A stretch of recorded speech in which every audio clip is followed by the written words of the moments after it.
Ah, Jupiter.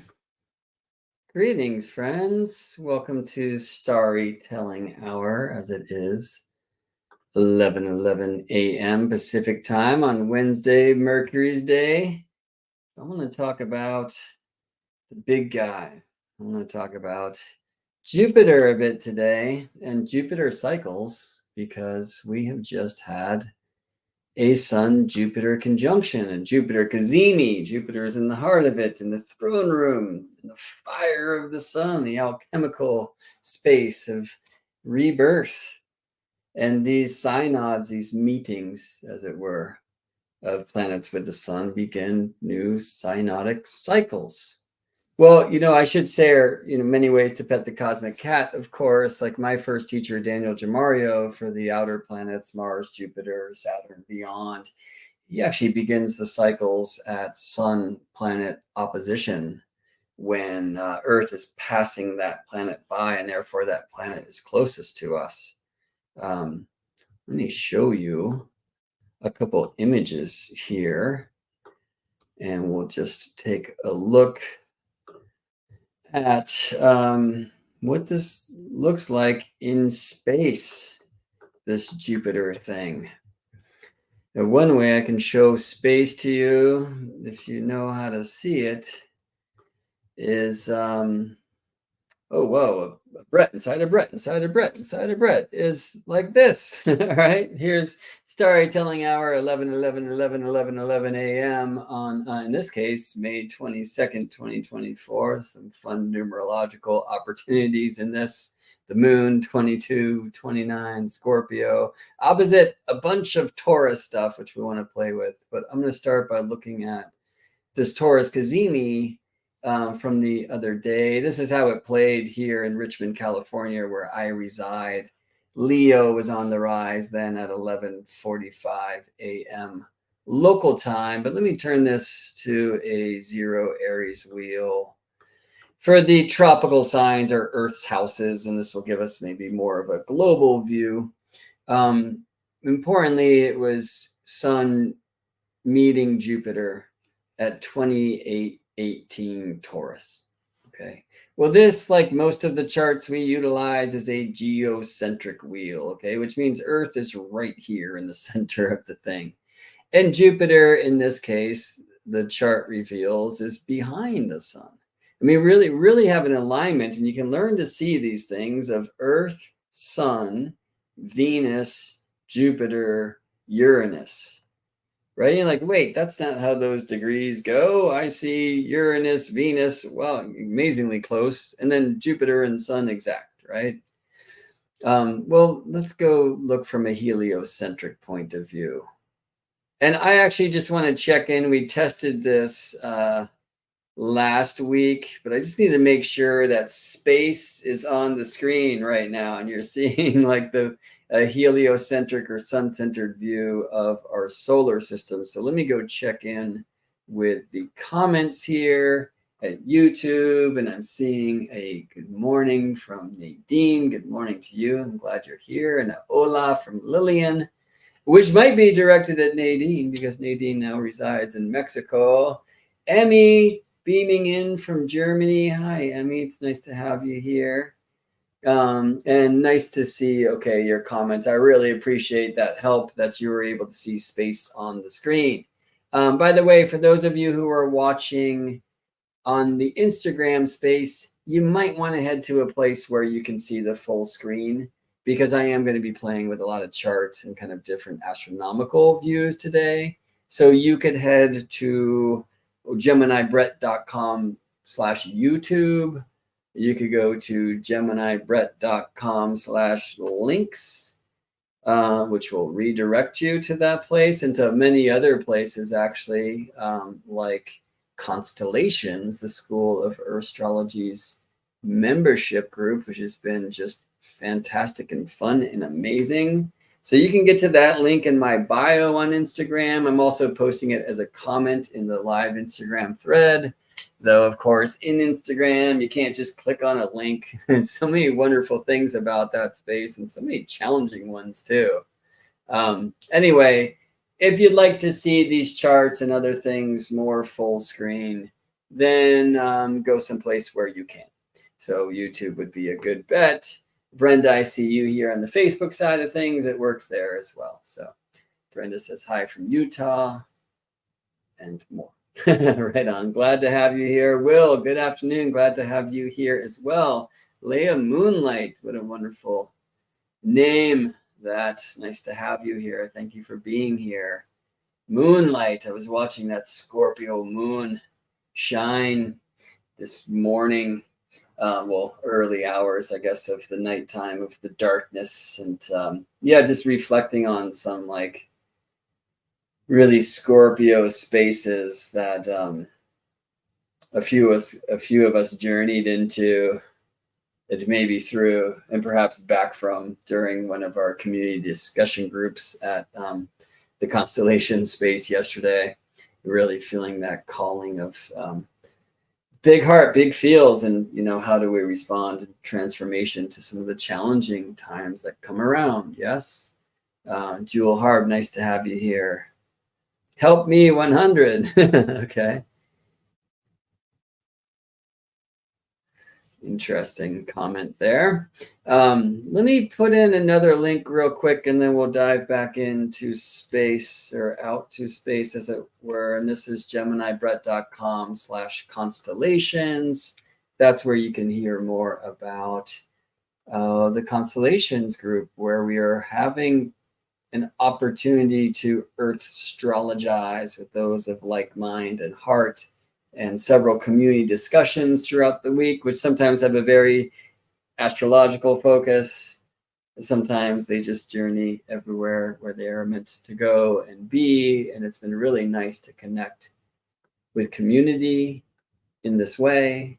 I kind of launched that ship of the School of Astrology's Constellations membership through a Jupiter inspiration. Actually, the April eclipse was strongly aligned to Jupiter in my nativity, and Jupiter's in the 11th of groups and such, and represents the 10th whole sign of my chart of work. So I was like, man, I should work on creating a new group where we can kind of deep dive into new images, areas of spirit, Jupiter, and it's going great. And one thing I really feel is resonant with the Cazimi and the cycle that I want to tune into with you today is that it is Earth astrology, right? We're looking at heavens from Earth, like trying to bring astrology out of the realms of the mind alone, which, by the way, I kind of see in some regards as a Jupiter space.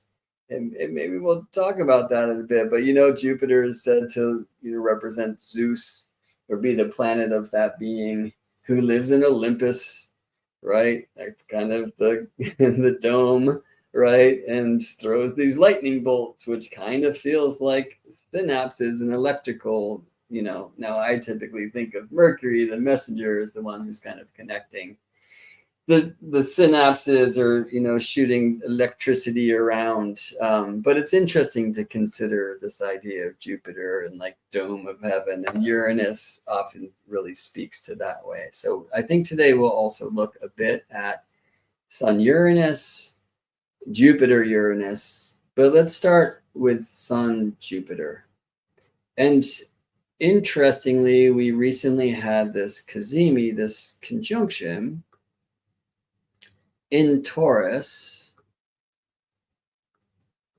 So let's get that back on the screen. And this is tropical Taurus, by the way, Earth's zodiac, the zodiac that emanates from the inner Earth, which is where we measure the placement of the planets in the signs from. The zodiac, the tropical zodiac, which is aligned to the tropics, which themselves are aligned to Earth's cardinal directions, these cardinal cusps: Aries east, Cancer north, Libra west, and Capricorn south are aligned to Earth's cardinal directions. Earth North Pole leans there, and Earth South Pole leans there, and every moment of forever. The tropical zodiac, my friends, is entirely astronomical. It is Earth-astronomical. It is all about the world tree, Gaia's spine, sort of are still in our rotational axis. And like so many systems of ancient wisdom traditions, the signs of the tropical zodiac are directionally aligned. In fact, they might just be directionally defined. Okay, so learn to see charts like this.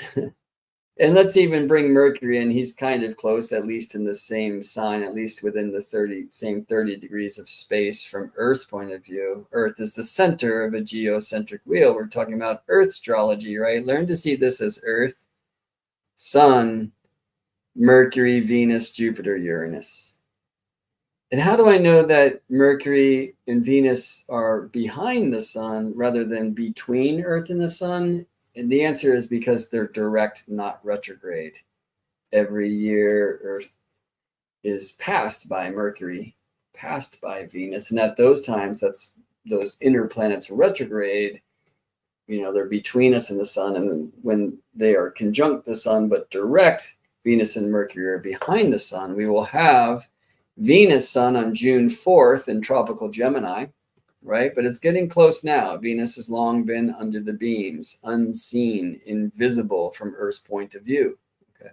So let's also honor this moon here, the Scorpio moon. Right? And this is not for the Cazimi day. This is for today. I'm going to go to 11:11 when we launch this ship.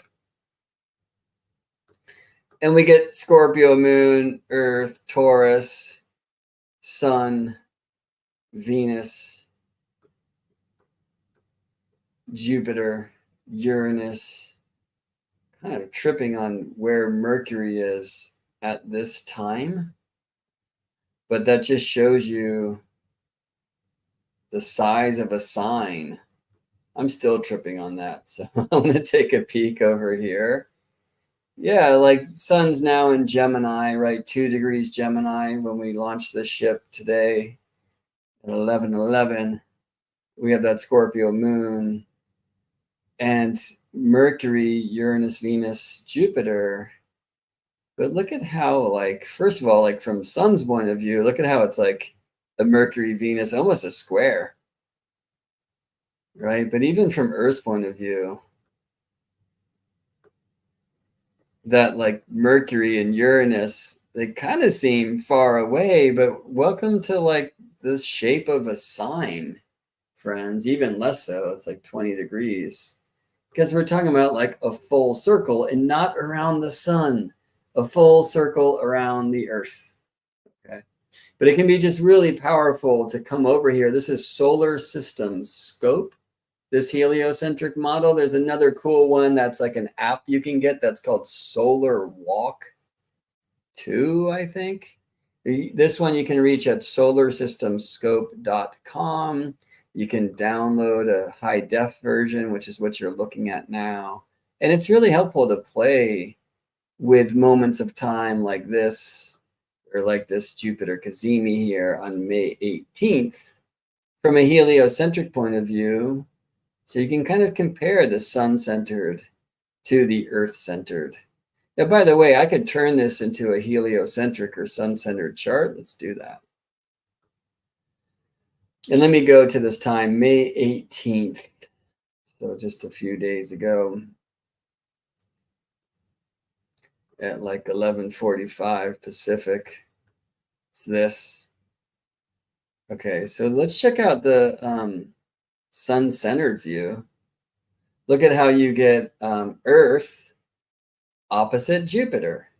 Right now, the Sun is the center of this wheel. It's heliocentric, right? So in a geocentric chart, it's Sun conjunct Jupiter. In a helio, it's Earth opposite Jupiter. And check out how in the helio, we get this like Mercury-Venus square. Remember how we were seeing that earlier? So here's from the Sun's point of view. See how Mercury and Venus are square? But from Earth's point of view, Mercury and Venus are close to one another. From Earth's point of view, Sun is conjunct Jupiter, and there's no way we could possibly see Jupiter. He's like just under the beams of the Sun, and we want to speak more about that a bit, right? They're aligned to the Pleiades, who in our day and age mark the cusp in Earth's zodiac, the tropical zodiac, between Taurus and Gemini. It's really amazing to have such powerful stars marking a gate such as this.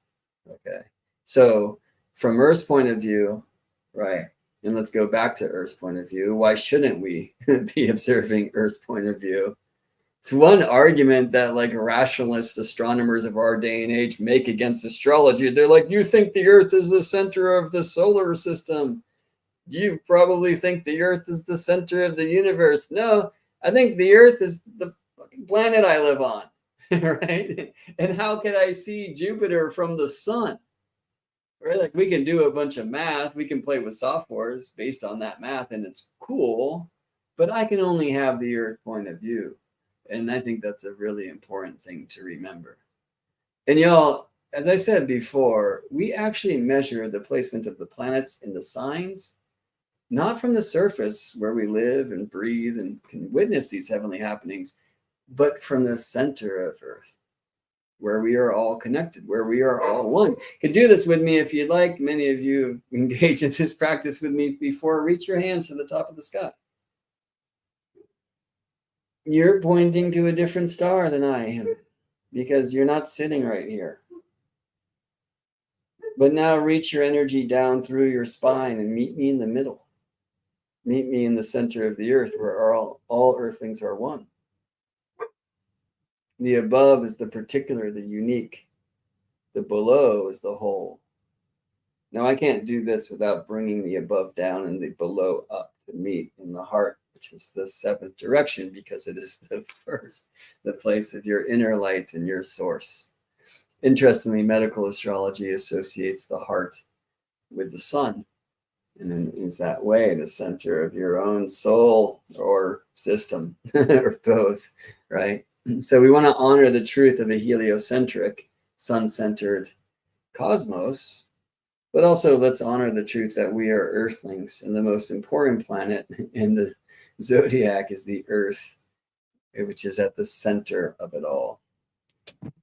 It's the zodiac at Earth's crystal core, but I think I'm going beyond. Although I did predict that we would get some evidence of that when Uranus came into Taurus in recent years, and maybe if I can find some decent boundaries for my babbles, we'll have time to explore that a bit today as well. Hello, David. Nice to see you here. And hello, Shell. Little Lilith's Wild Adventures asks, when do I sleep? There's no time for sleep. Earth is a wild adventure, as you well know, little Lilith.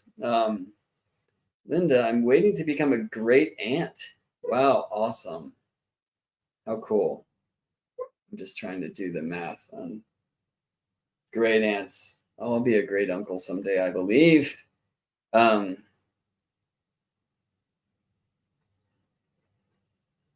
right, cool. Let's talk a little bit more about the Earth beneath our feet and Earth astrology. So one thing that I'm loving, I didn't kind of finish this bit from before, that I feel like in the School of Astrology in general, where we're trying to help people take astrology out of the mental space alone and bring it into the body's experience, the vehicles I use for this personally and that I share as gateways for others to do this is the astronomy, like literally getting outside and having a practice with the living sky, geometry, which in the tradition we call number in space, harmony, which in the tradition we call number in time, frequency, you know, number itself, which is, depending on how you engage with it, perhaps less of an embodied experience, but certainly the music and the geometry, and, you know, like there's a lot of earth in a hexagon, like really kind of helps us bring this out of the mental space and earth it, you know, because when we nature our astrology, we will remember the roots of the rules and the proofs of the astrological equations we use. And I cannot highly enough encourage just getting outside and being with the moon at night or at day, depending on phase, you know. So, but in constellations, in our membership journey, I'm also bringing in other teachers, which has been amazing. One of them is Alyssa Luna, who was on the on our StarryTelling Wednesday couple weeks ago. She's awesome, and she's leading a monthly embodied astro embodiment practice. So we've experienced from Alyssa already the Aries transmission and the Taurus transmission. And it's cool. Like, I've done the Aries while in the Taurus month. Oh no. But you know, sometimes you need that spark, and sometimes you need that grounding, that grace of Earth's pace, which reminds me, I want to tell you a tale from the hill the other day. But before I go there, I'll just also honor Amala Hall, who is teaching astro-herbalism classes monthly at the School of Astrology's Constellations. And she gave us our first transmission last week, a week ago today, about Taurus Venus plants. And I left saying, like, oh, I got to get some of that violet. Like, that sounds really good for my heart and my throat and some other things that I've got going on. And I still haven't yet, but I got to go there. But it was such an amazing drop. And Amala and I are planning on a time when she can come in here on a Wednesday and share a little bit more about astro-herbalism and what's happening there in that school. But, you know, here we go, like planet correspondence. I was actually introduced to planets by very powerful plants. And so that's part of, though I don't identify as a rather embodied person working on it, that's probably part of meeting planets through plants, like why Earth astrology is the school that's coming through. Who's to say? But I think that idea of like connecting planets with things here on Earth that we can actually like touch and work with. Where's my eucalyptus? Not around right now. Anyway, and also like astrology in the body, right? Like knowing that Taurus speaks to throat and thyroid and other themes, right? Knowing that Aries speaks to the head, right? And it can really help us like have a more embodied experience of what's happening in the heavens. So it's not just out there, it's above and below. And frankly, friends, again, because we measure the placement of the planets in Earth signs, not from the surface, but from the center of the Earth, right? So when we're talking about a Sun-Jupiter conjunction, Jupiter-Uranus conjunction, we're literally talking about something out there as it's experienced down beneath our feet. Astrology is actually measuring our experience of Earth's experience of the heavenly happenings. Please just ground into that for a moment.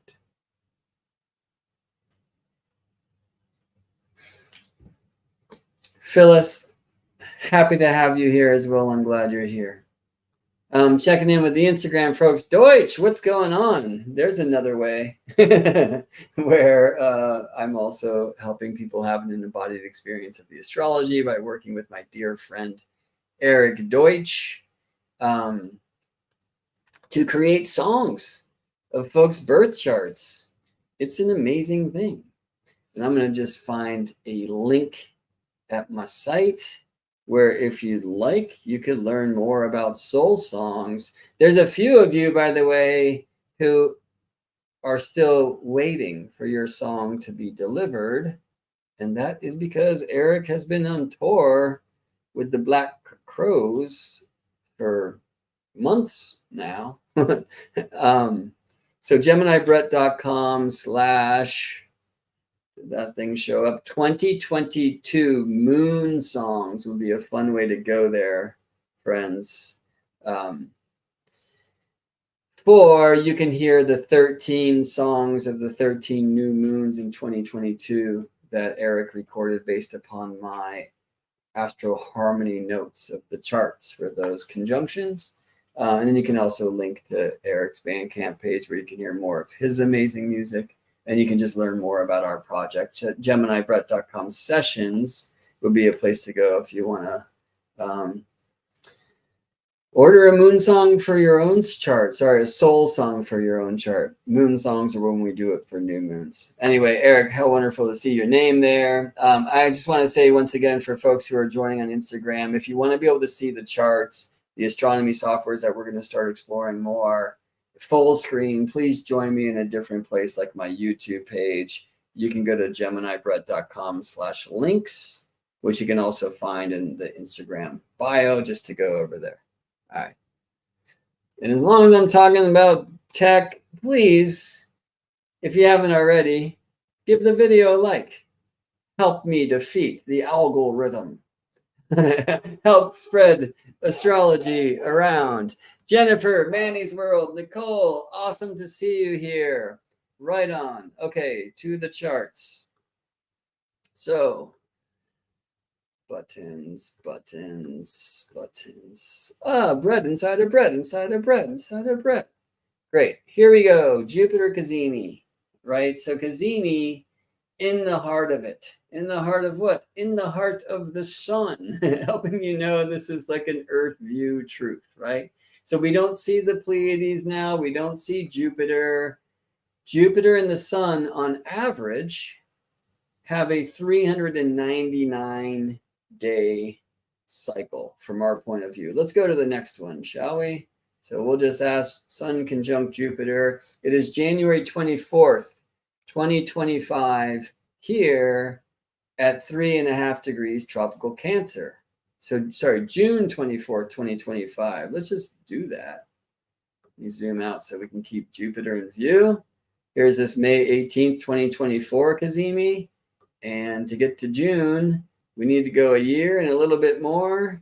And so here's this June time with Jupiter now aligned behind the sun once again, now aligned to the twins of the heavens, which currently in our day and age of precession host tropical Cancer, the Tropic of Cancer, which is where Earth's northern axis points in any given moment of time. This is a really cool Jupiter Cazimi to remind us of that because it's happening near the June solstice or the Cancer solstice or the Northstice when Earth's northern axis, North Pole, leans towards the light. That happens every year, right? For North Pole of Earth to lean towards Jupiter, that happens only every about 12 years. Show you that time. Let's look at Jupiter ingress Cancer, June 9th, 2025. Let's rewind here in solar system scope. And that's Earth's North Pole leaning to Jupiter, right? Of course, it's about June 21st each year when Earth North Pole leans towards the sun. Hence maximum light, northern hemisphere, maximum shadow, southern hemisphere, summer solstice up north, winter solstice down south. And when the sun ingresses tropical Cancer, the sun shines directly above Earth's Tropic of Cancer right there. Let's see what we can do about just changing the clock a little bit and putting that sunbeam somewhere on land. That's kind of fun to see, right? Let me show you this in a different way. This is June 21st, 2025 at about 3 p.m. Let me cast that chart.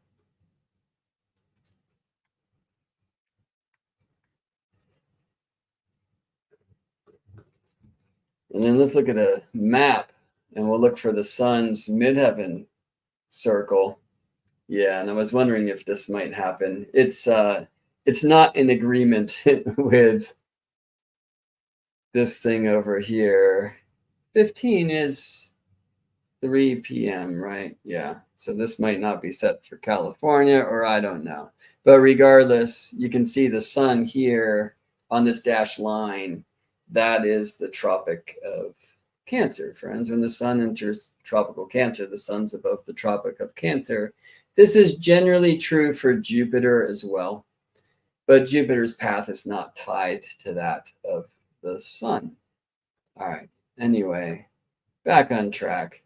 So look at this Jupiter-Sun conjunction, or actually let's utilize good grammar. Speak the name of the faster moving planet first. this Sun-Jupiter conjunction in 2025 in the sign of Cancer, all right? And I'm just going to move on from there, show you that in 2026 in July, Leo, end of July, end of August in 2027, Virgo, end of September in 2028, Libra, Sun-Jupiter conjunction. Sun-Jupiter conjunction in Scorpio, end of October 29. Sun-Jupiter conjunction in Sagittarius, end of November 2030. So what's happening? We're basically adding a year in a month, right? So very end of December 2031, now we have a Capricorn Sun-Jupiter conjunction. What's a year and a month after that time? Like end of January 2033, right? Let's look at that one. There you go in Aquarius. The end of January, of course, is February 2nd. And so looking now, it's like 15 degrees Aquarius. Let's go to the next one from there. March 10th, 2034. All right, let's add a month and a year and get to April of 2035. April 16th. So one thing I hope you're seeing is like, it's not consistently just adding 1 month, right? But I think a thing that you can see there, like let me rewind, Pisces, Aries, and you know what? Let's make this easier to see. We'll just put Jupiter and Sun on the screen. And why don't actually, let's go back in time now. I'm gonna go to 2010, where we had one in Pisces, February 28, 2010. April 6, 2011, Aries. Taurus in 2012, when the world began. Gemini, Leo. In that sweep, it skipped Cancer. So let's continue. Leo, Virgo, Libra, Scorpio, Sagittarius, Capricorn, Aquarius, Pisces, Aries, Taurus. This was just Saturday, May 18th, 2024. Cancer. Leo, Virgo, Libra, Scorpio, Sagittarius, Capricorn, Aquarius, Pisces, Aries, Gemini.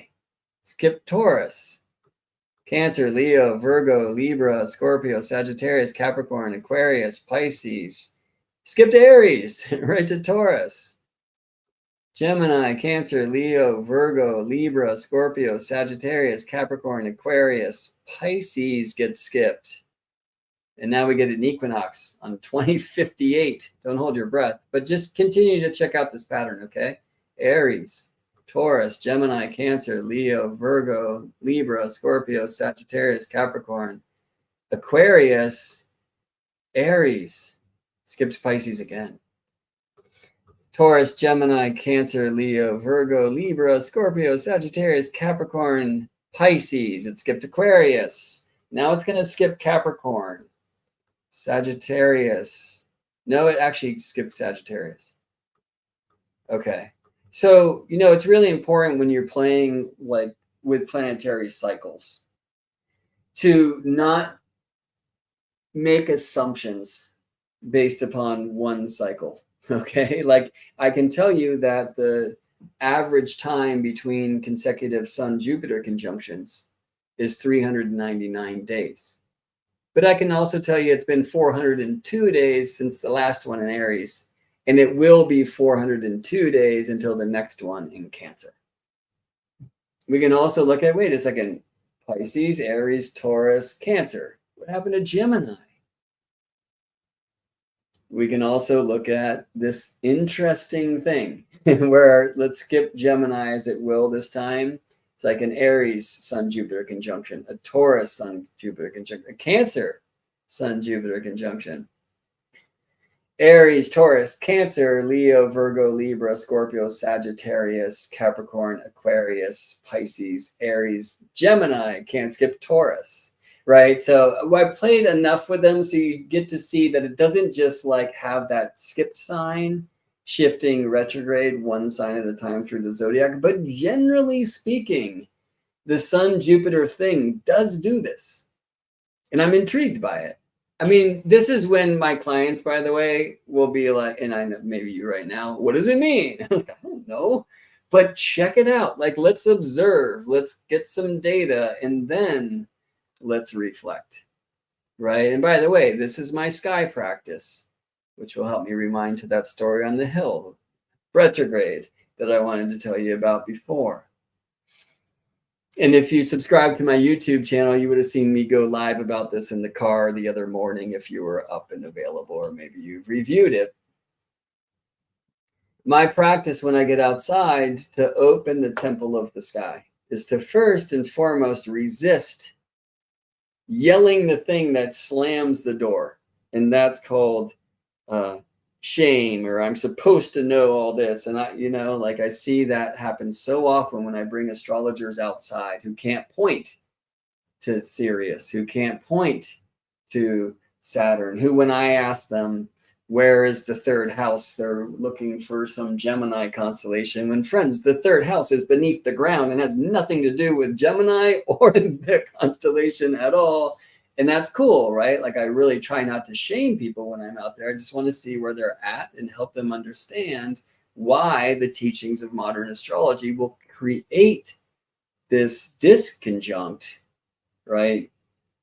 Because modern astrology will teach something like the third is Gemini, and people believe signs and constellations are the same thing. No, the third house is beneath the ground in the north, if you're in the northern hemisphere, and in the south, if you're in the southern hemisphere.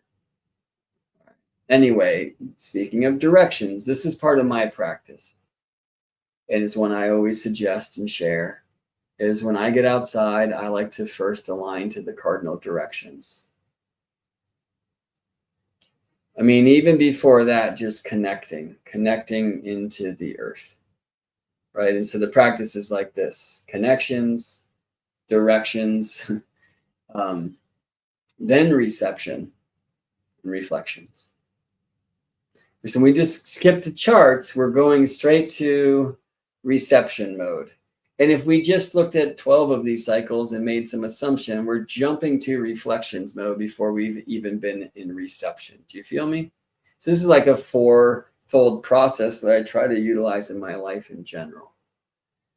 So the other day I was waking up early to go record some video of the morning stars. It's a thing I've been doing in the constellations group, which is a different kind of decan walk, where every time the sun moves into a new face of the zodiac, those are the 10-degree divisions, the decans, I'm doing three things. One, I'm taking a photograph of the sunset to show where on the horizon the sun sets. I'm very blessed to live right now in a place where I can see the sunset, clouds and smoke allowing every day of the year.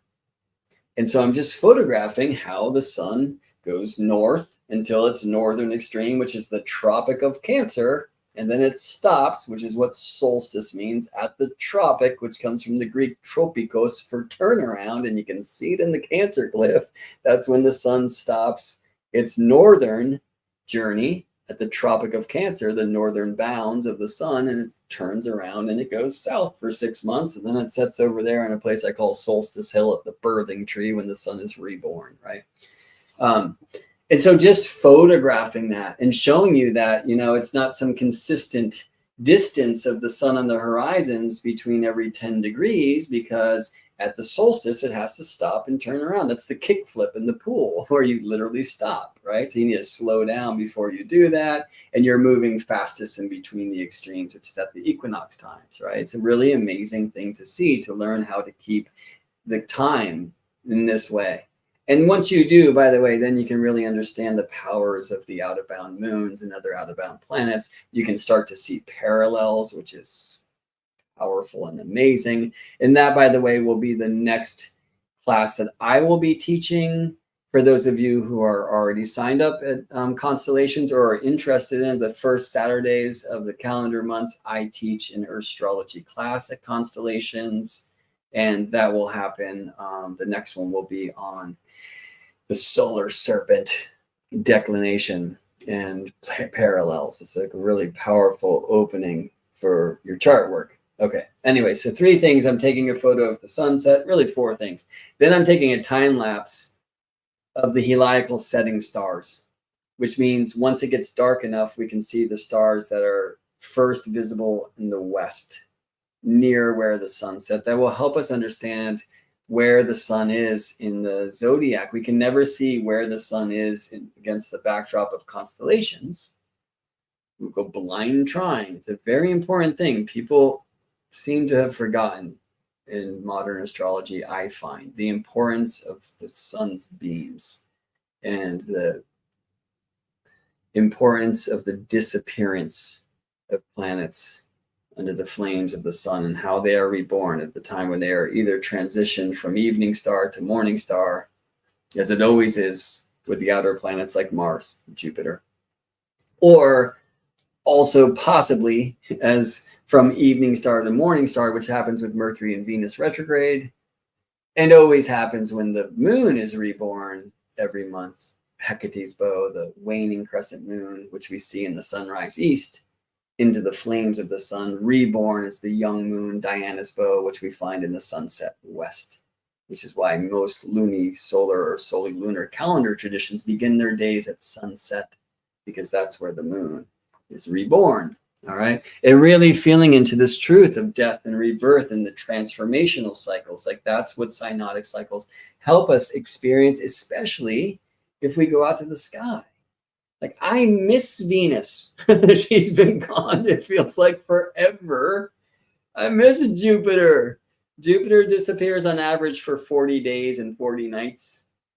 The good news for me is Venus will soon return as evening star. The bad news for me is Jupiter will return as morning star. Why is that bad news for me? One, I like to not wake up before the sun, though I typically do these days, and probably will be more and more so since there will soon be a baby in the house. Two, I have a great view of the west, right? So part of my decan walk is I'm taking a photograph of where the sun sets on the horizon.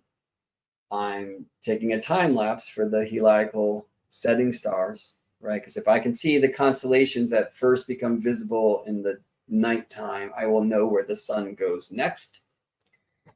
Three, I'm going outside and I'm just taking video of the zodiac, the sun's path at nighttime. Every 10 days, or especially let's talk about the true solar calendar, every 10 degrees, right? And then four, I'm waking up early. Like last week, I had to set my alarm for 3:42 a.m. because the sun is rising so early now. And then I get in the car and I drive for about 10 minutes to a place over there where then I climb a hill that gives me a decent view of the east, because here we have trees, even if they weren't there, houses, even if they weren't there, this hill. Like I just don't have a good eastern view from this place. And so the eastern stars, the morning stars, are a little bit more difficult for me because not only do I have to wake up, but I have to like motivate, drive somewhere, climb a hill, right? And it just, for me, like that's really the difference between evening and morning. Like evening, we wait for the sun to set. It's like chill. It's in its mysteries. We're at the end of the day. In the morning, like I got to wake up and do some work. That's true for most of us. And it's especially true for like where I live now, because I can see west and I can't see east, right? And so any of you who have been following these, like this decan walk of astronomical videos at the Constellations place, our membership group at the School of Astrology, you'll hear the just difference of me in the backyard versus me in somebody else's backyard on the El Sobrante Ridge Trail, right? Anyway, magical things happen there. Like a great one was recently, I went to see Venus and Mars. And Venus was much brighter as she is, and she was a little further from the sun. So I saw Venus. It was moon, Venus, Mars. And I saw a moon, beautiful moonrise. That actually, I think, was last. I saw Venus. I'm looking for Mars. I can't find Mars. But then I see in the dawn light, and it's still really dark, this silhouette of a cow. And I don't think Mars couldn't have been in Taurus at the time, but maybe Moon and Venus were. I don't know. Because there was something about that cow in Taurus that was relevant then.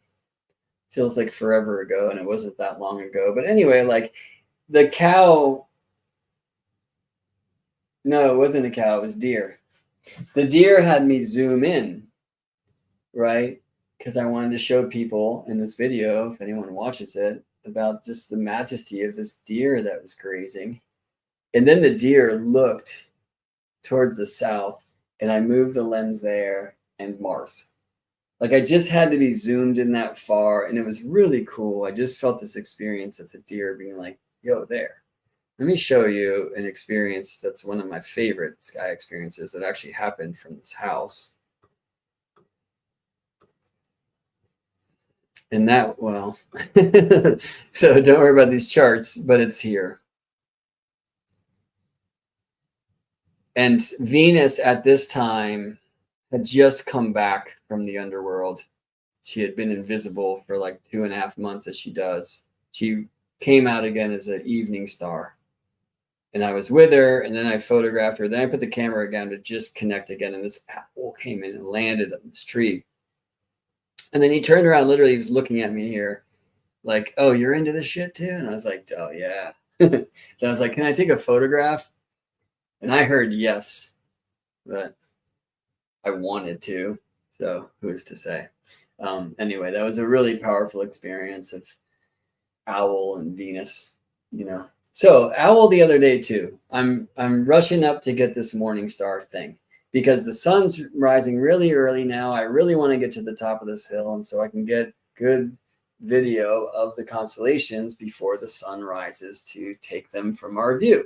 This, friends, is why the 12th house is hidden things. That's actually where the sun becomes visible. So why is it hidden things? Because when the sun rises to illuminate the earth, he hides the heavens.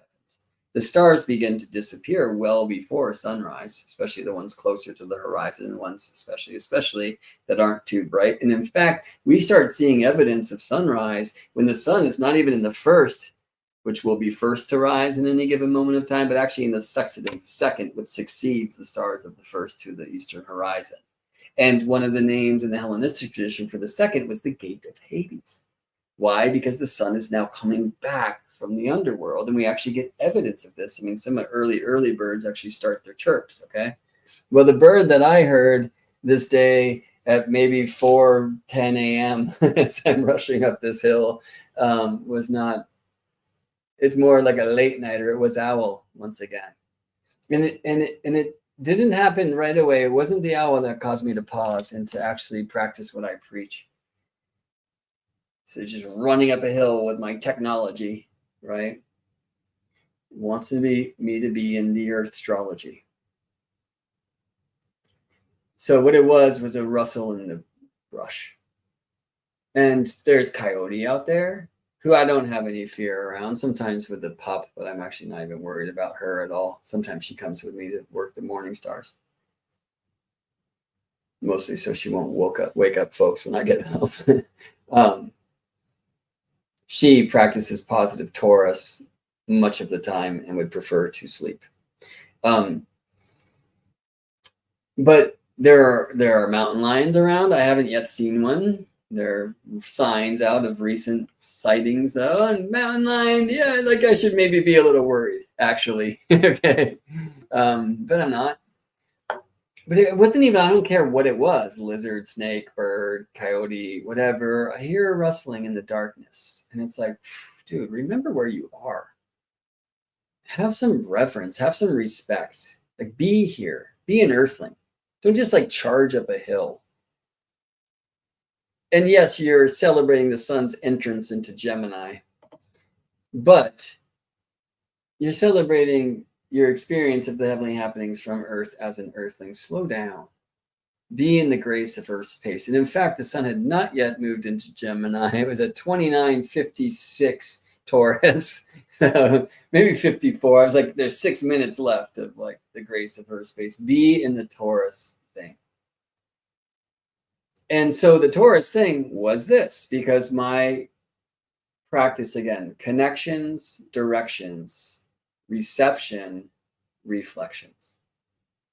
And the connection started as soon as that rustle in the brush. You're an earthling, be an earthling, slow down. I'm getting connected. Okay, directions. We are blessed in our day and age to have a star that marks the north celestial pole. I point to Polaris here because I live 38 degrees north of Earth's equator. Polaris is 38 degrees above the ground, and this is north from where I sit, and it's good to know your directions, especially if you're working with the directional zodiac, which the tropical zodiac is. But otherwise, if you'd like to be an earthling, learn where north is.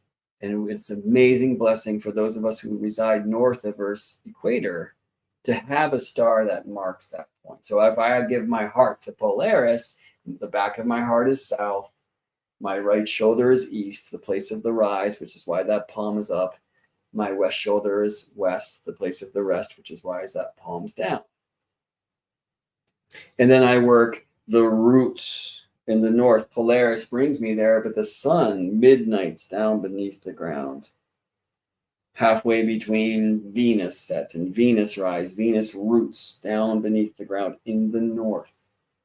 For those of us who reside north of Earth's equator, that would be the south for you, of those of you down below. Okay, so I work the roots and drink from that ancient wells, the ancestors, and then the rise. How can I bring this in a new way? What's rising in me? How can I change my perspective? And then the reach, you know. Unfortunately, what goes up must come down. We get to rest in the west and reconnect to the roots, the above, down through my spine, the below, the particular and the whole, and then marrying in the center, the seventh, which is the first, the heart of it all, you know. And sometimes, I mean, if I do that right, that's like a 30-minute practice.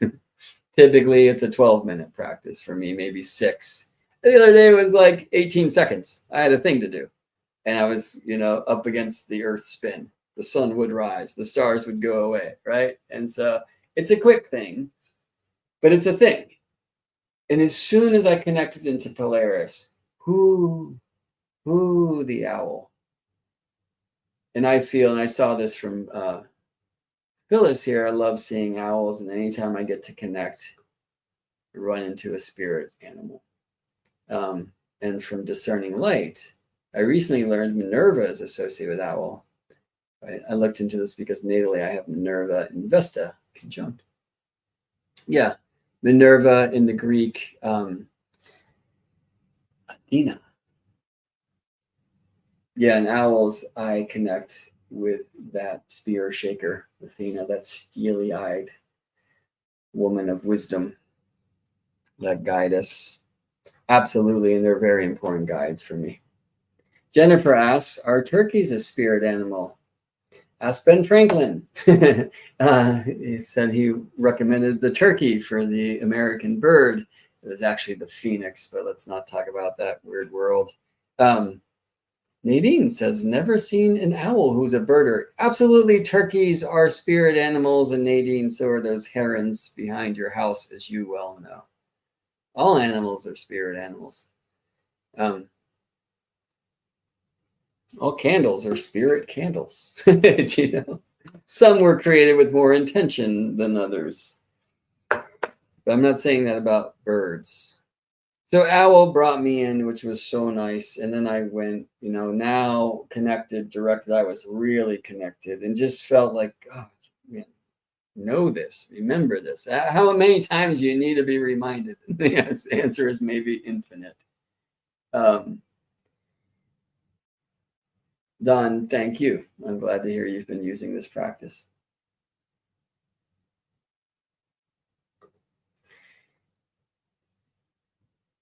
So I go and do my thing, and on the way down, I saw 3 deer up on the hillside, which is a very common sighting for me. It's not uncommon to see 3 deer, typically doe and 2 fawns. But I was born on a day that some traditions know as 3 deer, 3 Manik or 3 Kesh.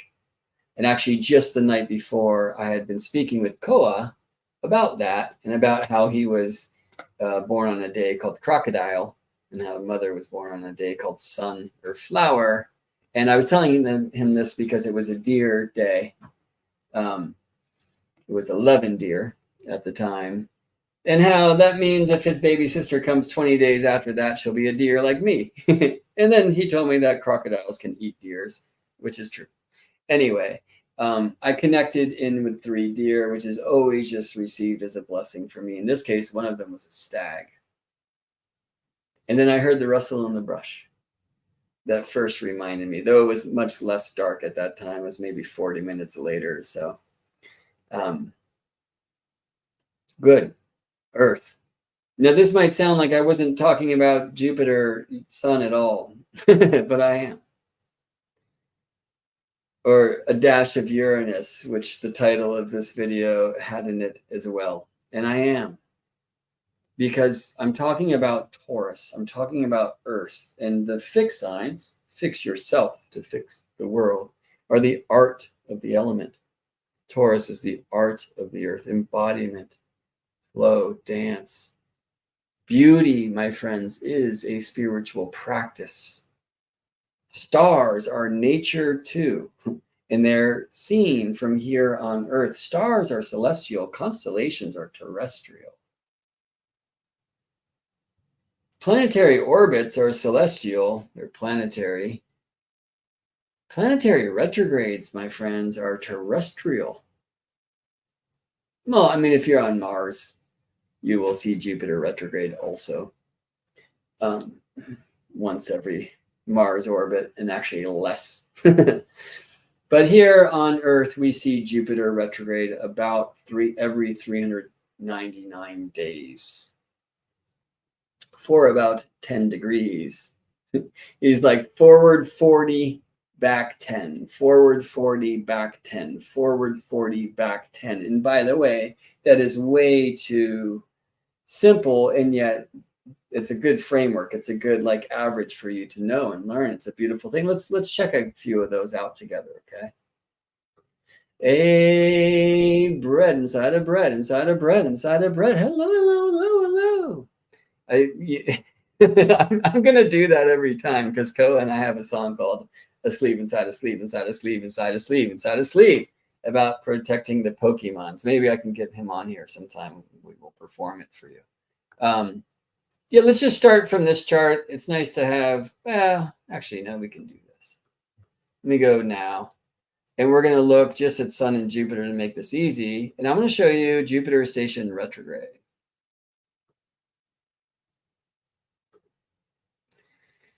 You know, and let's retrograde. Let's go back to the last one. So on December 30th, 2023, Jupiter stationed retrograde.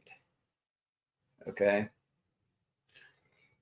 Notice that this happens around, you know what, sorry, that's Jupiter stationing direct. And I know it because the sun is closing in on Jupiter. Jupiter stations retrograde at the time that the sun is on the opening trine-ish, okay? So here's Jupiter station retrograde, 15.5 Taurus on September 4th, 2023. Jupiter station direct, so 15.5 degrees. At 5.5 degrees, you see how we just tend? Backwards 10. Forward from 5.5 on December 30th, 2023, Jupiter station direct. I'm going to get them in direct. That's black font in the software. Been meaning to talk with them about that. Anyway, let me go from 5.5 degrees Jupiter station direct, December 30th, 2023, 5.5 degrees Taurus till Jupiter's next retrograde, 2120 Gemini. Okay, so that's not forward 40 at all. 40 degrees from 5.5 Taurus would be 15.5 Gemini. In this case, we get to 21. Okay, let's continue. So 21.3, and we go backwards to 11.3. There's that 10 degrees. And then we go forward from 11.25 degrees to 25. Okay, so again, in that case, more than 40, about 44, a little bit less. Retrograde from 25 to 15. There's that 10 degrees direct from 15 Cancer to 27. Okay, now we're at 42. Y'all know about noviles, right? So let me go backwards again from 27 Leo to 17 Leo. There's our 10 degrees. And now forward from 17 Leo to 27.5. Okay, there's your 40. backwards from 27.5 Virgo to 17.5 Virgo, that's that 10 degrees. Forward from 1732 Virgo to 2725 Libra. I wanted to actually name the minutes then because I expected Virgo to do it perfectly. But it's not necessarily going to be Virgo. Now, why is there some difference? Why is it not Jupiter goes forward 40, back 10, forward 40, back 10? And the answer, my friends, is Jupiter's orbital path is not a circle. It is an ellipse. And where are we looking at Jupiter from? Friends, we are not in the stands of the great NASCAR race. Sorry, chariot race. Let's bring it back. We're in one of the chariots, the one called Earth. And so the nature of our elliptical dance, or from our point of view, the sun's elliptical dance, close to us in January, far in July, and that Jupiter has an elliptical thing as well, we don't get this like perfect harmony. Now, Jupiter's path is more circular than others, certainly more than Mars, the chaos, or Mercury, the eccentric one. But all planets are elliptical. Venus, by the way, the most circular and therefore the most harmonious. You've seen the 5-pointed Venus star, the one that's described by Venus-Sun conjunctions in Earth's zodiac over the course of 8 Earth years, which are 11 Venus years. 5, 8, 11, the great Fibonacci cycle. See, number matters. But if you really dive deep into the Venus stars, you will see that they are not regular pentagons. I see Fibonacci numbers in the amount of likes on this video. Let's bounce that up, friends. Let's defeat the algorithm together. Let's share positive astrology throughout the space beams. Your like, literally, simply putting a like on this video helps it get around, helps support my work. And friends, I'm about to have a baby girl to support. So please help. And one of the great ways you can do that, by the way, is joining the School of Astrology's Constellations, where we are still offering the initial journey price of only $16 a month. You get a class with me, you get a class with Amala, you get an astro embodiment with Alyssa Luna. We're going to start having astro tarot classes once a month from Phelan Shiva. Like, there's a lot of stuff. And now we have 6 different community discussion times each week where you can connect with folks of like friends and minds. I just saw the likes go up 1. Can we do a little more? Can we get a little more? Can you help a brother out? Anyway, this is Taurus too. Like, I got to think about Earth, right? So people associate Taurus with money, which I think sometimes goes a little too far. But maybe not. And you got to have that to feed a baby, from what I understand. All right. Anyway, I need to say for you folks on Instagram, they don't let these videos go longer than an hour. And this thing's going to end in any second. So please, please, please follow the link in my bio, or just type in geminibrett.com/links, or more specifically, geminibrett.com/YouTube, if you'd like to join me for the rest of this journey. Thanks for tuning in. All right, friends. Phyllis, you ask, is there a link for this? Are you asking about constellations? Absolutely. Let me put one that you can just hyperlink easily. You can always go to geminibrett.com and click the community tabs. Oh, by the way, Carolyn, I don't know if you're tuning in, but I see that you updated the menu bar at the website. Thank you. Thank you. You're amazing. Leah Moonlight says, I just joined Constellations a week ago, and it's wonderful, full of deep insights and astrological knowledge shared in a compassionate way. Highly recommend joining if you're thinking about it. Thank you for that, Leah. Now I know who you are. Right on. And I look forward to getting to know who you are more. So, ellipses, and this makes things like irregular when we're tracking cycles in astrology. But generally speaking, 40ness. Where have you heard 40 days and 40 nights before? Some of you might associate more with 40 years or 400. But the 40 days and 40 nights is often spoken of astrologers in reference to the time that Venus spends retrograde in her cycle. The Venus cycle, Venus-Sun cycle, is 584 days long on average. Well, 583.92 days, but who's counting? We are. And generally speaking, Venus does indeed retrograde in her transformation from evening star to morning star for about 40 days. It's typically more like 42. But anyway, right? But there's this other thing that I recently discovered about Jupiter of 40s. And so one is 40 degrees forward, 10 degrees back, 40 degrees forward, 10 degrees back. We're going to see that expressed in another way in just a little bit. But this other thing is Jupiter 40 days and 40 nights under the beams while transforming, being transformed in the flames of the sun from evening star to morning star. So the beams of the sun from the Hellenistic point of view extend 15 degrees on either side of the sun. And interestingly, that would be a sign's worth of space. Perhaps the solar signs aren't only about 12 months a year, especially since there's more like 12.37. But who's counting? We are. NASA did teach me redundancy is built into every great space journey, so please do forgive my redundancies, if you will. So if the sun moves like 1 degree per day and the beams are 30 degrees, why would Jupiter not be under for 30 days? Because Jupiter moves too. So Jupiter is like an evening star. He's like running away from the sun, but sorry, dude. The sun is faster than you, like 12 times faster than you, right? Sun gets around in a year. Jupiter gets around in about 12 years. 11.86, but who's counting? We are. But unlike Sun, Jupiter will also spend some time retrograde. So it's not like Jupiter moves exactly 1/12 of the sun's pace.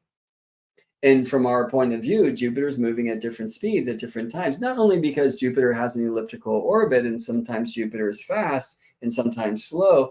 Earth's view also has to do with where we're looking from, where are we moving, and so much more. Just amazing, astronomical, awesome sauce. Jennifer, I see you're signing up for constellations. Thank you, friends. It's just an amazing way that you can support this work, and I really appreciate it. By the way, if you don't have time or don't want to go full in, you can find a donate button at GeminiBrett.com if you simply want to buy me a cup of tea.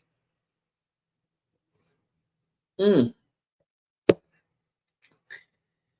is a rare moment where you could buy me that one I just drank. By the way, there is also a link for that, which is simply GeminiBrett.com/donate. Let's put that thing in here too. All right.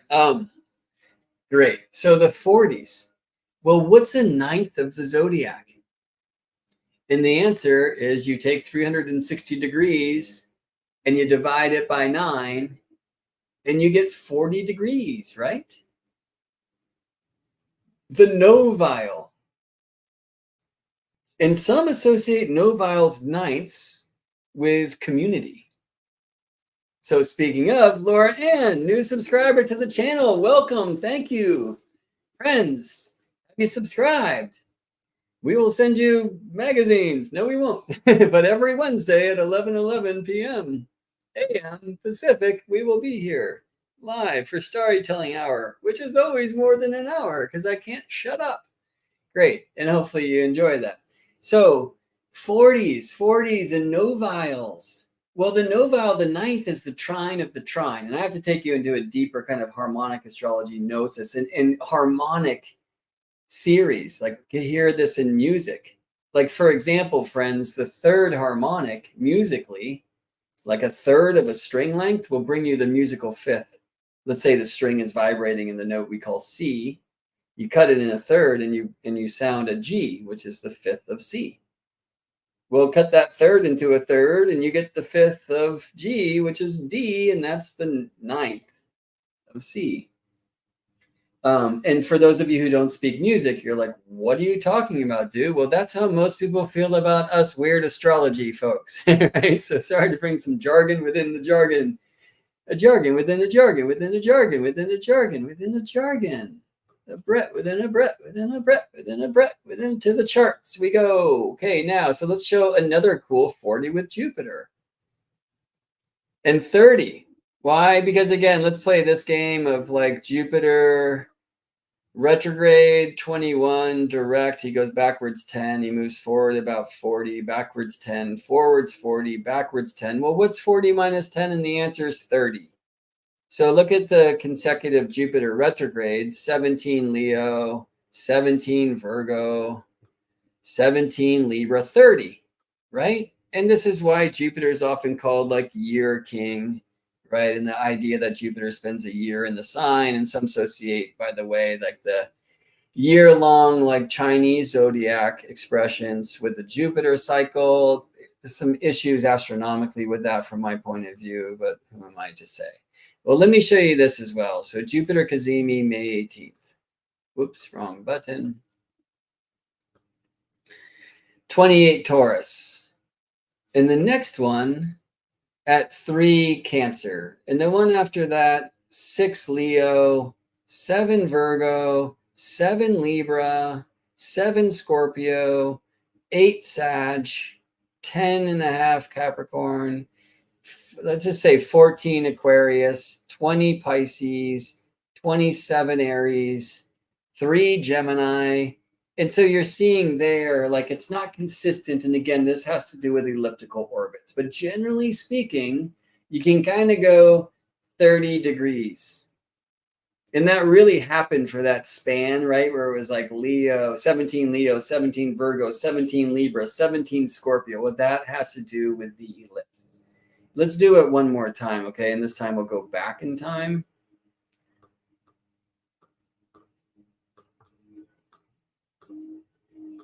I just want to bring it like back to here. Okay, look, 10 Pisces, 16.5 Aries, right? So that's not 30, dude. That's 36. That's a decile. 16.5, 23, 28, 1. You see why it will skip signs? Or 2. But watch this now. 2, 3, 3, 3, 3, 5. And so you're seeing like greater space in the Aries Pisces zone, like around the Aries equinox point, and less space, like these 30, 30, 30, 30s near the Libra equinox. Well, that has something to do with Jupiter's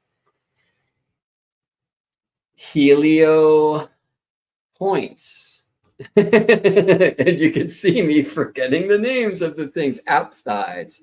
So Jupiter's, and you know what? We can do this now in Astro Gold astrology software. Thanks so much to them for adding this ability where we can go and look at the apsides of planets. And so I can see,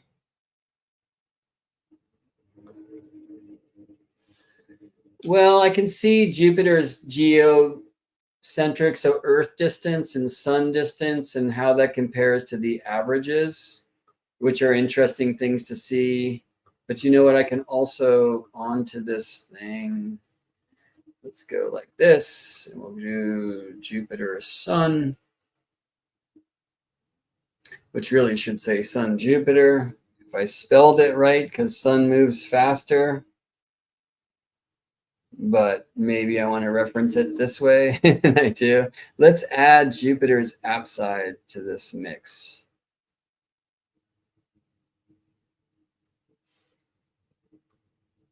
So Jupiter's perihelion is where Jupiter is closest to the sun, and then Jupiter's aphelion is where Jupiter is furthest from the sun.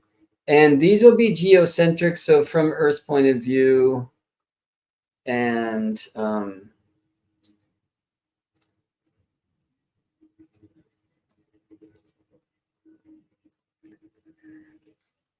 If we looked at it heliocentrically, it will be slightly different. But regardless, you're seeing what I expected we would. That Jupiter, from our point of view, and let's just see how this looks throughout like time.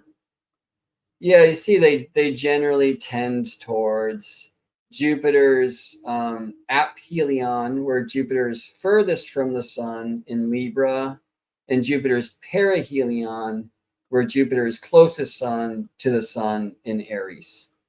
And by the way, that's not constellational scales and RAM. I'm talking about Earth's zodiac. I'm talking about west of Earth, which is Libra, and east of Earth, which is Aries. The tropical signs are directionally aligned. Now, let's see if we can see this in solar system scope, where we can notice, look at how elliptical Mercury's orbital path is. You know, fun fact, Mercury's closest to the sun when seen from Earth in Gemini and furthest in Sagittarius, where Mercury is said to be in exile. That's interesting. And you're going to notice that Mercury's path is ridiculously eccentric, which means greatly distant from a circle, highly elliptical. Venus, rather circular. Earth's too. Not so much for the chaotic Mars, who's closest here and furthest there, as you can see. And let's get out to Jupiter. It's kind of harder to see once we're this wide. But Jupiter is like a more circular thing. All right. And yeah, since we're at solstice, which is great. We were earlier exploring a different thing of the Sun-Jupiter conjunction in Cancer, which will be the next one to come. Here we are on June solstice 2025, which means, by the way, if I put the sun down here, it'll be very much how you're often used to looking at the zodiac, which is Aries is left and Cancer is down, and Libra is right and Capricorn is up. Okay, more specifically, to speak globally, tropical Aries is east, tropical Cancer is north, tropical Libra is west, and tropical Capricorn is south. And you might ask, well, why don't I put north up? Interesting question. And let's ask charts that, and let's go outside and connect to the ground and receive and reflect after we get directions, and you will know, but that's not today's jam. So anyway, Aries this way, Libra this way. The question is, can we see here in solar system scope that Jupiter's path is closer to the sun here and further away here? And for me, that's a no. Like, I'm not seeing that at all. It just looks like a circle to me. So I would actually have to like screenshot this and actually, you know what? I am seeing that now. And as you can see, I'm like holding up a crystal, which I'm putting on my screen, and I'm just like measuring from the sun to the outer edge of Jupiter's path this way and this way. And yeah, it turns out this is closer and this is further away. Thank you, crystals. Such amazing beings and very useful tools. So, you know, like maybe this is too much astronomy for you. It's not enough for me. And maybe I should have just like taken a shower or gotten a haircut instead. But I'm really interested in exploring this because I love learning the regularity of patterns, and I love learning why they're never regular, and learning when they are and when they're not. And there's something very interesting in the Sun-Jupiter cycle, which is what I'll call regular when near Virgo, or like specifically Virgo Libra, and more irregular in Pisces Aries. Since Jupiter is said to like Pisces, that's said to be one of his homes, maybe he likes irregularity. That's a stretch. Jupiter has another home in Sagittarius, which would be right between the apsides, right? The apogee far from Earth, and Libra for Jupiter. Jupiter's perigee. Also, that's kind of true, but I should say aphelion, far from sun in Libra. Perihelion, close to sun for Jupiter in Aries. All right. So hopefully you're not hearing a bunch of like loud things outside. Maybe that's kind of Taurus too, or anti-Taurus as it might be. Do you know that in that Secret Life of Plants, wasn't that the book where dude Clyde, what's his name? He like developed the polygraph, the lie detector, which works on electrical signals, right? I'm just looking this up real quick. Secret Life of Plants.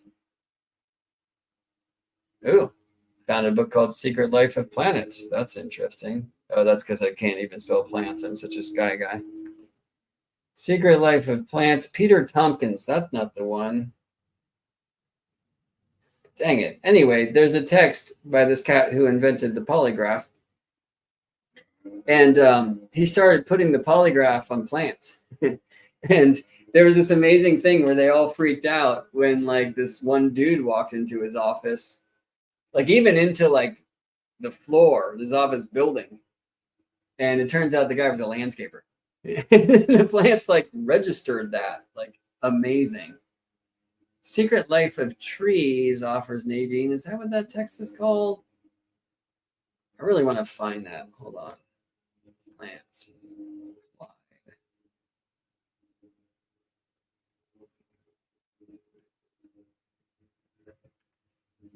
That's what my face looks like when I'm staring at the computer.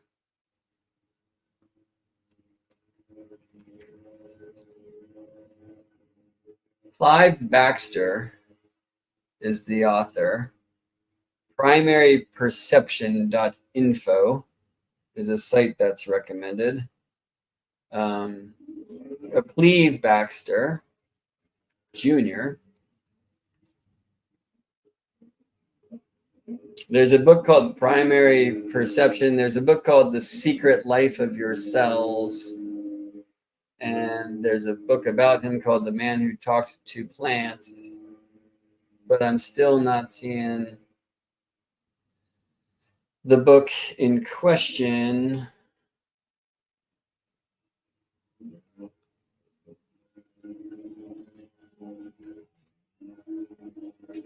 Yeah, he was an interrogation specialist for the CIA. This is according to Wikipedia, which of course is built by the CIA. So they better know. He wrote 2 books, Response in the Living and Non-Living, The Nervous Mechanism of Plants. So maybe I'm just learned about this in The Secret Life of Plants. Maybe they just talked about this there. Anyway, check it out. How intriguing, right? That plants, and you know, people are making like plant music machines, which are so amazing. Shell writes also that The Hidden Life of Trees by Peter, well, how do you say that? Wolben is fantastic. Nadine mentioned that one also. Linda talks to her cheese plant. Good. This is Earth astrology. Taurus Jupiter approves. Okay. So let me finally get to the topic at hand, which is we are in now a Jupiter cycle. And there's this interesting thing. So back to the charts, because I want to show you another thing about how this changes. And the dash of Uranus in today's jam is just going to have to be that Uranus is in the zone. And that we recently had a Sun-Uranus and a Jupiter-Uranus. Because I'm going to need to leave it there because I have to run to a thing quite soon. And I'm sure y'all have something to do. But let me show you this. So we had this May 18th Jupiter-Sun conjunction. Sorry, good grammar. Speak the name of the faster moving planet first. Then you can see time. Sun-Jupiter conjunction. May 18th, 2024. All right, I'm going to go forward in time to the next one. Okay, the next one will be June 24th, 2025, 402 days from now. The average length between consecutive Sun-Jupiter conjunctions or synods, which means meetings, is 399 days. Okay, so a year plus enough to go through a sign. Dig? But right now we're doing 402 days, and those 399 days we'll get somewhere probably square the apsides, which really is around here. The 399, right, is 399 minus 365. That's like a year plus 34 days, or 33. That would expect the average to move by a sign in 3 degrees. Okay. Anyway, look at this one. In June of 2025, we have Sun conjoined Jupiter 3.5 Cancer. And then the next one is 6.5 Leo. There's that 33 degrees, right? Well, that invokes a whole other tradition. But regardless, it's interesting to know that like between this Jupiter Cazimi in Cancer in 2025 and the one in Leo in 2026, that Jupiter will spend most of those 400 days in Cancer, right? So Sun conjunct Jupiter on June 24th, 2025, Jupiter ingress Leo on June 29th, 2026, and then Sun conjoins Jupiter shortly thereafter. It's kind of a different story than how it's been. I'm going to rewind to not this recent Taurus conjunction, but we'll go to the Sun-Jupiter conjunction in Aries, which was April 11th, 2023. Okay, well, that begins, in my point of view, an Aries-Jupiter cycle. Well, what might happen? All right, and interestingly, we can begin Aries-Jupiter cycles. Like I think if we go back to, oh, that's not true. If we go, let's go forward in time. There was one that was right at the start of Aries. Here, there's this equinox Sun-Jupiter conjunction in 2058. Okay, well, that's followed by a Taurus Sun-Jupiter conjunction 37 degrees later in 2059. But importantly, that means after this Sun-Jupiter seed is planted in Aries, Jupiter will spend most of that cycle, 399 days on average, in Aries. And be in Taurus for like a month before the Sun catches up to begin a Taurus cycle, okay? Well, look back in time, just in recent time, we're doing this interesting thing. Because the Sun-Jupiter synods have been in late degrees of signs, and again, I'm rewinding just to show you, like, we need to be careful when I say statements like that. They've been in late degrees of signs, not really. We can go back in time in 2014, it's early degrees of Leo, early degrees of Virgo, 2015, early Libra, 2016, early Scorpio, early Sag, early Capricorn. And then suddenly we get into mid Pisces in 2022, into the last phase of Aries in 2023, and now in the last degrees of Taurus in this one that just aligned in March 18th. And then they'll kind of jump a sign and go early Leo. Early, mid, last phase, late, skip a sign. Okay. Now that like same thing wouldn't happen forever. But I've been tripping on, well, what does it mean to have this synod of Sun and Jupiter in Taurus? Starting a 402-day, what I'll call a Taurus Jupiter cycle. When we say Jupiter cycle, we mean Sun Jupiter cycle, right? If I'm talking about a Jupiter Saturn cycle, like the one that was recently seeded in Aquarius on solstice or December solstice 2020, right? That's a Jupiter Saturn cycle. When we just say Jupiter cycle, we mean Jupiter, the Sun Jupiter cycle, okay? Which is really what? Earth, Sun, Jupiter, matter, spirit, Jupiter. What is Jupiter? What is Jupiter in Taurus? And what is it that we will have this Jupiter-Taurus cycle alive for us for 402 days? But during most of those days, Jupiter will be in Gemini. Jupiter ingresses Gemini on May 25th. A few days here. And Jupiter enters Cancer on June 9th, 2025, and then Sun catches up to Jupiter on June 24th in Cancer, skipping the sign of Gemini. Now, I want to show a different thing here. Right now, and let's even go a few days ago, we had this super Taurus chart. Mercury, Venus, her home, Uranus, Sun, Jupiter. All right, well, Sun was the first to split. So let's go Sun ingress Gemini.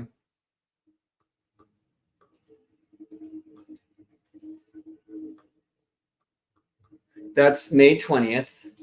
Then we're going to have Venus conjunct Jupiter in Taurus. Let's even rewind. Let's say Jupiter conjunct Uranus. That was on April 20th, 2024. The one before that, January 4th, 2011 in Pisces, can go back and we find them before then in Aquarius, right? So that's a cycle I want to explore, but today's no longer the time because we're out of time. But here's the Jupiter-Uranus conjunction. The Sun had just moved into Taurus. Venus was not there yet. Mercury's retrograde in Aries, okay? We then get Sun-Jupiter. But actually, we got Venus-Uranus just before. We'll get Venus conjunct Jupiter in the very last degree of Taurus. And then Venus is going to ingress Gemini, where she aligns with Sun. Jupiter will then ingress Gemini. Mercury will be next. And so we move from this like very Taurus chart into a very Gemini chart. That's like most expressed, by the way, at Gemini new moon, where during the Gemini new moon, Venus is still Cazimi within a degree of the Sun. And we have Mercury and Jupiter all in Gemini. It's just as Gemini as you can get. Like my daughter's due date is like in that mix. Anna yesterday was like, oh my gosh, I think I might be going into labor. It turned out to not be true. But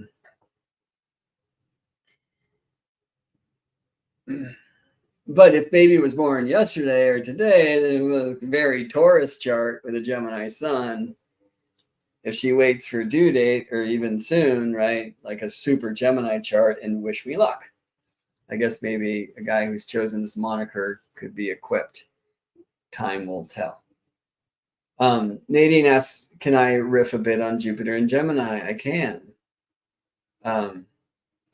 And it's very interesting at this time because here we are in what I will call a Taurus Jupiter cycle, which has me more concerned with my hair than at other days, and the sounds, which maybe you do not hear. And what is it to have a Jupiter cycle in Taurus for this year and a month?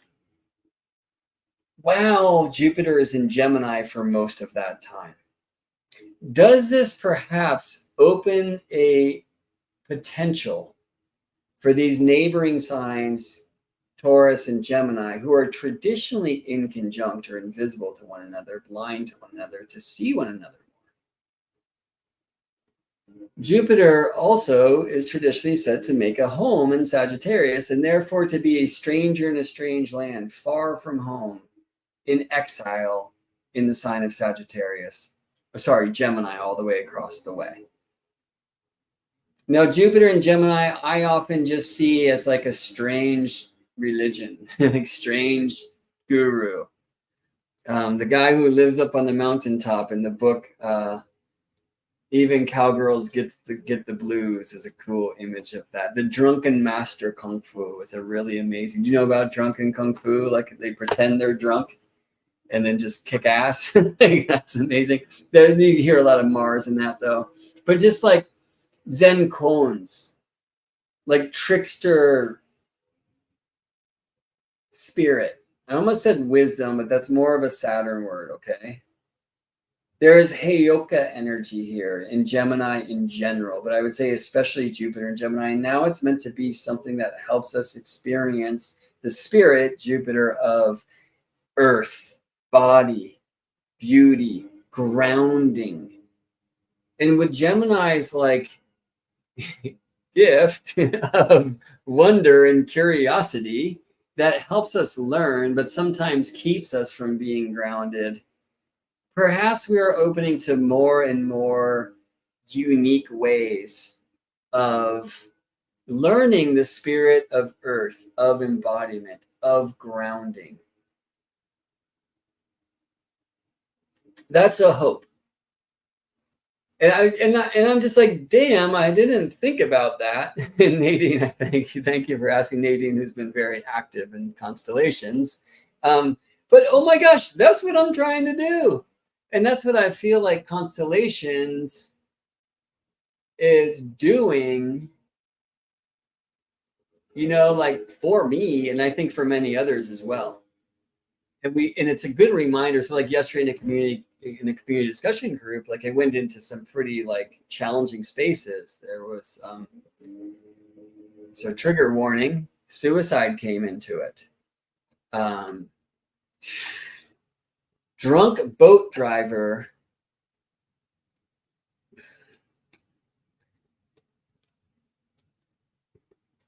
I don't even want to finish that sentence, but you can finish it, right?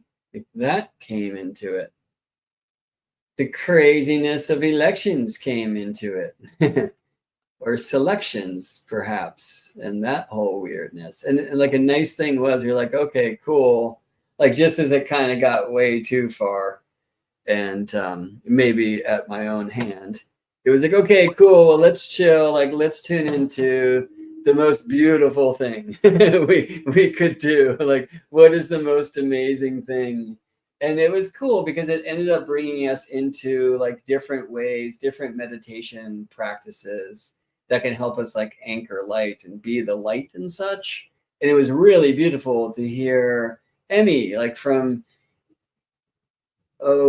Germany, but via Romania, or did I say that backwards? Whatever. Sending images. Nadine from Mexico speaking about the cave of the heart, which was amazing. It was a new thing to hear, and about a feather. So Gemini falling into that place to open up like a view of the heavens, right? And we just kind of decided, and I spread word out to other folks who will be hosting these community discussion groups. Like, you know what? Let's start at least with shared breath, or an Om, or even a guided meditation. Maybe we should actually devote one of these weekly sessions to just like a meditation. Maybe at election time, instead of like casting charts and trying to predict the winner, or having a debate about who's right and who's wrong and who's wronger, why don't we actually just like connect? Because we have so many different like countries around the globe connected, and when there's challenging times, like, or even times for potential beauty, let's center into just connecting the web in the best way we can, And that's another thing I love. It's like just this idea of like communicating with people who are grounded around the world. Like it helps us, I would say, do a Jupiter and Gemini for the most of this Taurus Jupiter cycle. And it should be weird. And hopefully we're all kind of inspired, Gemini, to learn new ways of grounding and embodying and connecting mind and body-mind, like the brain and the gut. And what lives in between but the heart. And my friends, the art of the chart starts in the heart. Thanks for spending some time with me. Thank you so much for your inspiration and ideas and things along the way. It's really cool to kind of be live in this space where I can receive instigations from tribe. I'm really, really grateful to know amazing beings like you. I know we've gotten to many of you look at your chart together. I share mine often in the school as well.